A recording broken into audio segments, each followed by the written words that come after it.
Fe में अब आपने reduce the charge on the iron in the, इसमें आयरन का क्या था +3, इसमें ये जो है इंडिविजुअल ये एक सब्सटेंस है, ये इस तरह से नहीं है, देखो यस +3 आना था। ये तो वैसे ही पहले से जानते हैं कि आयरन की ऑक्सीडेशन स्टेट 3 होती है। जी, as oxidation state of B and Pb and O decreases. शायद खुद की रेट करनी पड़ती है, होती है मैं ऑलरेडी से। Pp and O क्या होता है? Pb 3 और 4 लिखो ना।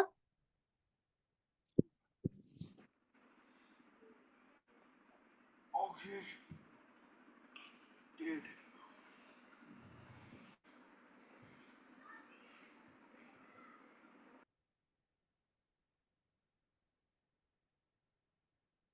ठीक है, ये भी ठीक है, ये भी सही है, सही है अभी तक। क्वेश्चन 4 करो।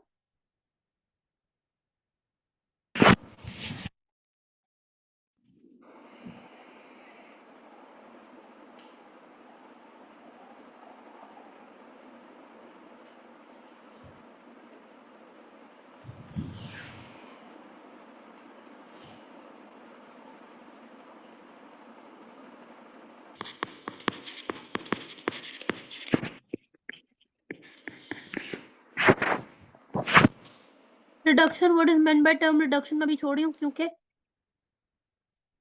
इसलिए क्योंकि आपने ये ऊपर भी क्वेश्चन 4 में भी वो यही तो एक्सप्लेन रिडक्शन किया। में लॉस। ये करो, क्वेश्चन 7 करो जल्दी से।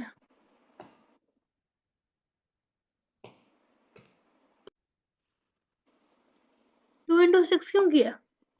नंबर ऑफ एटम्स कितने हैं? 6, रिलेटिव एटॉमिक मास इज 1, तो 2 into 6 क्यों किया?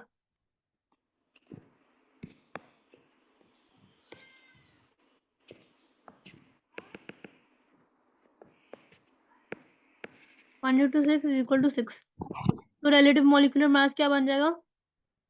एक मिनट, 24 + 6 तो 30 + 16 46। शाबाश,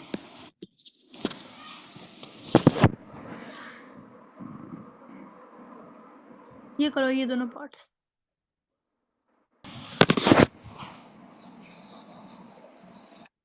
यहाँ पर आपने लिखा है as it loses its oxygen or its oxidation state decreases from +2 to 0। It's क्या है? इट क्या है? निकल ऑक्साइड। हाँ तो मेंशन करना है अपने हाँ, साथ में। निकल 2 oxides oxide. Okay.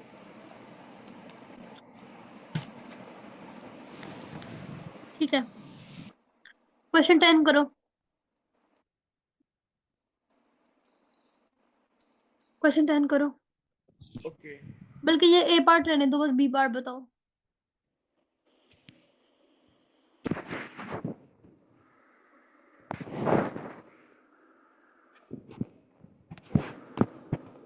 B part करो,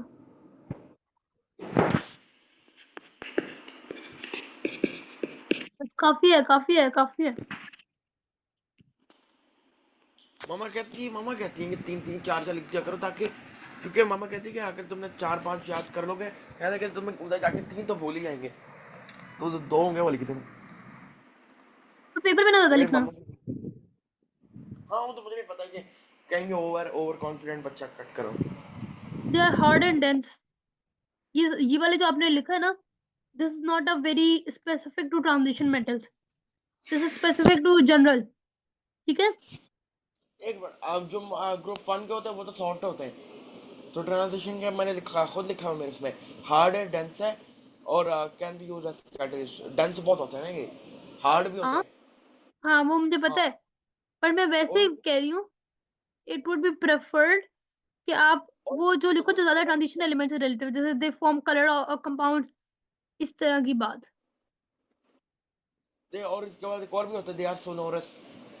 या दे आर सोनोरस और दे आर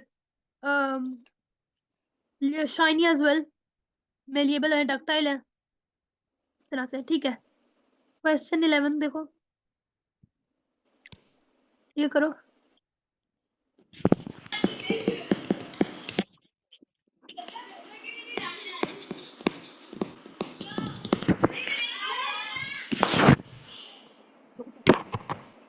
ये तो एक लाइन में बस लिख देते कि iodine is less reactive than bromine, ये लिखने की जरूरत नहीं थी वैसे, as iodine can not. Displacement पर रिएक्शन है ठीक ना, है, ये यू भी कैन सही है। बस मेक श्योर करना जो भी लिखो ना वो वन लाइन में मुकम्मल आए, ये 1 एज मार्क्स है आयोडीन ना। एज कैन नॉट मतलब iodine can not take part in a displacement reaction या can not displace bromine from the solution of its salt. ठीक है, ओके, ये करो। इसने कहा था चैप्टर 21 और चैप्टर 22 में से कोई अभी फिलहाल के लिए वो नहीं आएगा, ये जो सॉल्ट एनालिसिस है, और ये चैप्टर्स आपने अभी यहाँ पे थोड़े ये मिलते नहीं जुलते लगाया, हैं। इसको लगाना था।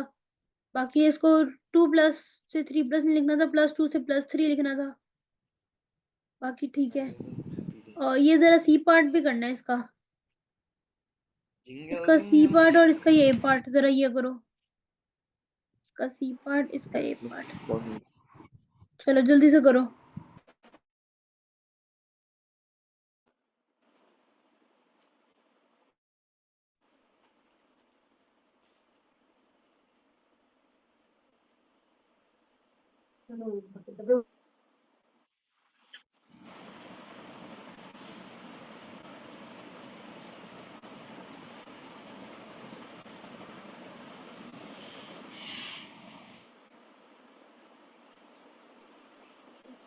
ओके, यहाँ पे हमारे पास क्या है,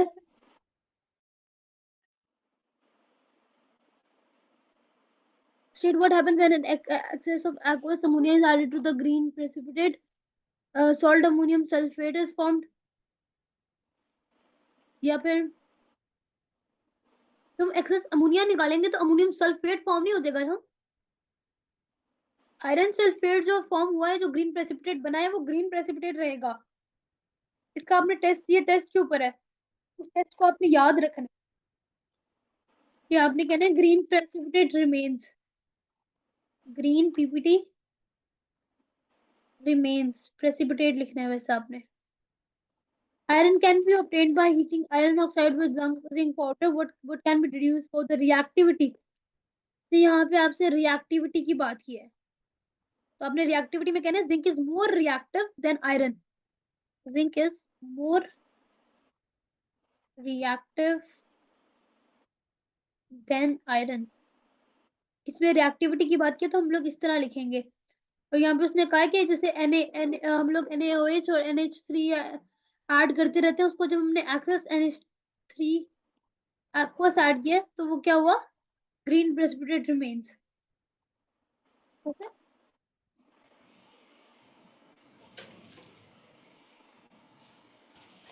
तो छोड़ो,